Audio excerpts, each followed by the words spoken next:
biasanya penyakit MAH ini gejalanya adalah nyeri di perut, ya. Biasanya di area sini, Ini area ya, ulu hati ya. ulu hati ya, Ulu betul. hati itu biasanya kayak Ulu hati. sebah, nyeri itu kan nggak enak gitu. Ya.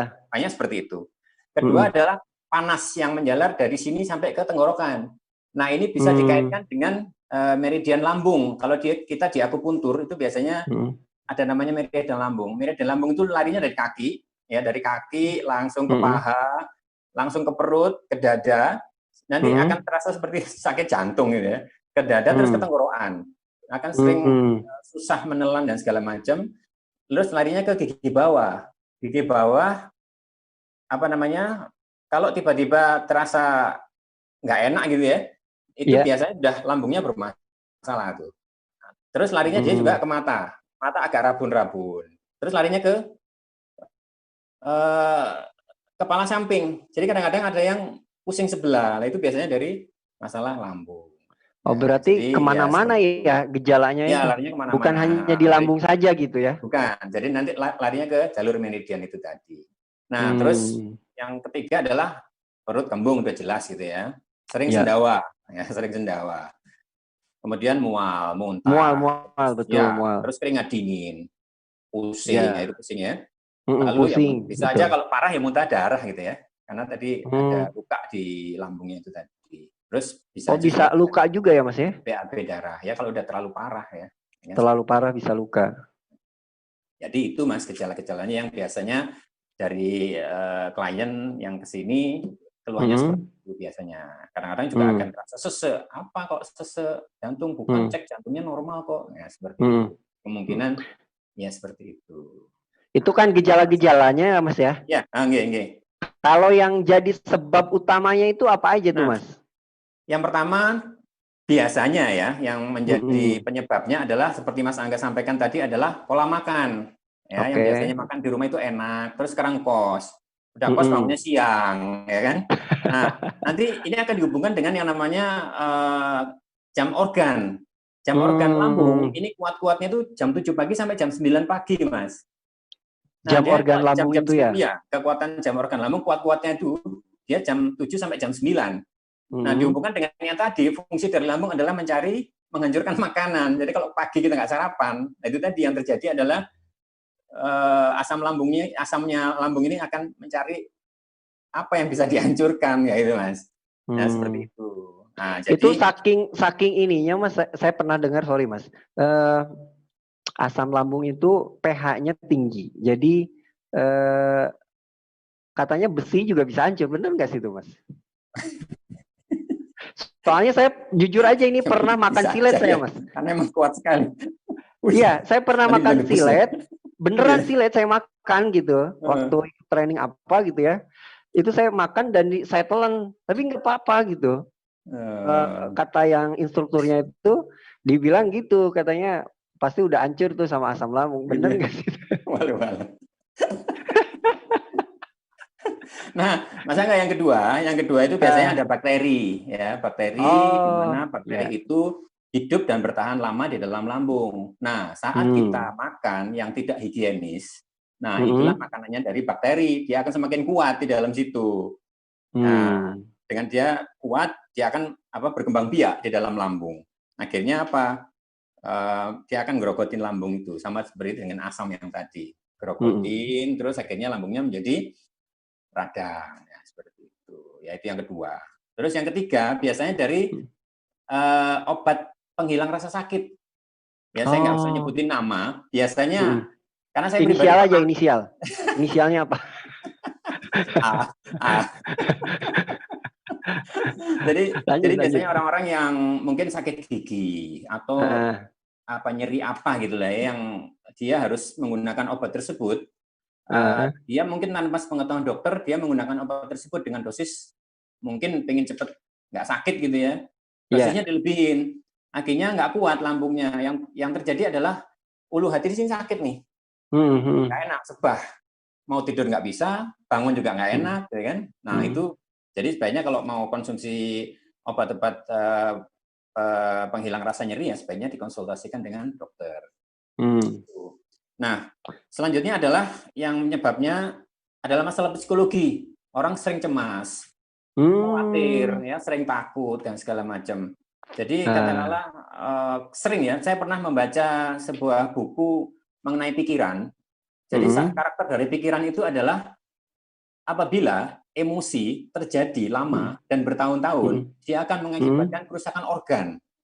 Nah ini kan saya pikir, oh ya benar nih, kenapa lambung kok kalau kita mikir stres, depresi dan segala macam, lambung terkikis lama-lama tipis. Akhirnya larinya kayak itu tadi, ke sakit mah. Pernah ya contohnya lah, kalau kita nggak pernah presentasi, tiba-tiba suruh naik ke panggung, nah, itu kan keringet dingin kan, udah sakit perut duluan gitu. Nah seperti itu contohnya Mas Angga. Iya, iya. Oke, berarti ini untuk sebab itu menarik juga ya. Yang pertama tadi karena memang asam lambung, itu ya Mas ya. Asam lambung dia karena telat jam organnya. Kemudian dia menggerogoti atau menghancurkan lapisan lapisan lambungnya sendiri. Lapisan lambungnya sendiri. Karena yang kedua tadi radang apa Mas? Bakteri. Radang. Bakteri ya. Ada bakteri. Karena ada bakteri gitu kan. Ditambah dengan makanan yang tidak higienis. Yang ketiga karena efek obat. Efek obat, betul. Bener nyeri. Dan yang paling menarik itu yang keempat tadi tuh. Karena emosional. Emosional. Jadi ternyata emosional itu juga berpengaruh terhadap fisik kita. Iya, fisik kita. Nah itu tadi dihubungkan dengan aturan pikiran. Itu tadi emosi yang terjadi selama bertahun-tahun terus-menerus itu akan merubah organ. Jadi organ sendiri yang kena, berubah dia. Ini menarik nih Mas. Saya cerita karena ada kaitan dengan experience atau pengalaman saya. Ibu saya itu Mas memang sering sakit ulu hati itu, asam lambungnya itu meningkat gitu. Nah dilalahnya itu waktu almarhum bapak saya itu meninggal, itu seminggu atau 2 minggu setelah itu ibu saya langsung jatuh sakit gitu. Dan itu dirawat hampir sebulan di rumah sakit. Ketika setelah keluar dari rumah sakit itu kata dokternya sebetulnya ibu nggak apa-apa gitu kan, dites semuanya ya. Cuman karena itu aja katanya pikiran gitu. Oh iya. Bisa jadi ketika kita belum bisa menerima katakanlah pasangan kita meninggalkan kita gitu ya. Atau ada yang kepikiran entah jadinya sedih atau nggak terima gitu, ternyata itu juga berpengaruh terhadap tadi ya, terhadap mah ya salah satu penyakit yang muncul salah satunya itu. Karena saya juga pernah mendengar dari guru saya tuh uaknya, jadi kakak ibunya kalau nggak salah itu betul-betul dia tinggal sama suaminya, nggak terima sama sekali, sampai seminggu sekali itu harus ke makam gitu, sedih sampai itu si istri itu langsung ya kena stroke, bisa juga kena stroke itu, sampai meninggalnya. Jadi ternyata emosional ini pengaruhnya cukup kuat juga ya Mas ya, termasuk salah satunya ke penyakit mah ini ya. Sangat kuat. Jadi katakanlah kalau dari segi emosional ya, vertigo itu juga bisa dari orang yang tidak bisa menerima kenyataan dalam hidup. Jadi seperti vertigo itu ya. Vertigo. Jadi dia begitu berdiri munyer ya Mas.